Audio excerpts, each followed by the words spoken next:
Unless you're specifically playing the new pumpkin zombie cards, you probably haven't used Call of the Haunted in over a decade.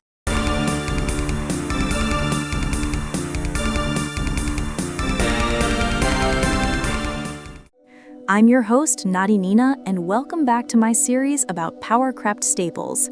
Call of the Haunted is perhaps one of the most recognizable traps of your childhood, and the effect is as simple as it gets. You target a monster and revive it. As long as the trap stays on the field, so does the monster. The card first appeared in 2002, and back then, this was extremely powerful. Generic revival was hard to come by, so Call of the Haunted saw play alongside cards like Monster Reborn and Premature Burial. It was limited for years and was even banned at some point, which should tell you everything about how highly revival effects were valued at the time. The upgrades. The funny thing is that Call of the Haunted didn't get replaced overnight. Konami just kept printing slightly different versions of the same idea. In 2014, we got Oasis of Dragon Souls. It still revived one monster, but now the monster came back in defense position and became a worm. The type change didn't matter in 99% of situations, but you could get fringe use out of it. Then came Powerful Rebirth in 2015. This one only worked on level 4 or lower monsters, but in exchange, it gave them an extra level and a small stat boost. It didn't see much play compared to the previous two. By 2017, we got Back to the Front.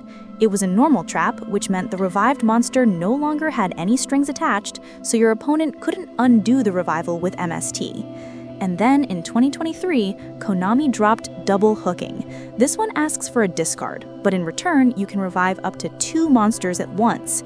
This would have probably sounded busted in the past, but the card is a joke by modern standards, despite doing twice as much as Call of the Haunted. The problem. And yet, the biggest thing that killed Call of the Haunted wasn't even another revival trap. None of the aforementioned cards actually dethroned it. Modern Yu-Gi-Oh! Simply stopped caring about slow, generic revival. Most decks already have archetypal extenders, graveyard effects, or searchable revival built directly into their engine. If you're going to set a trap and wait an entire turn, it better do something much more disruptive than bringing back one monster. Besides, Monster Reborn is legal, and barely anyone plays it, which should tell you everything. That's why Call of the Haunted barely sees any play as a universal staple, although it does see niche play in newer rank 6 zombie decks, because those cards specifically set Call of the Haunted by name. Final thoughts.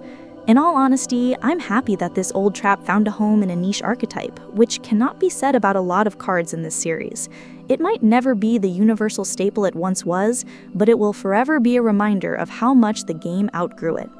Either way, I hope you enjoyed my yapping. Make sure to like and subscribe, and take care.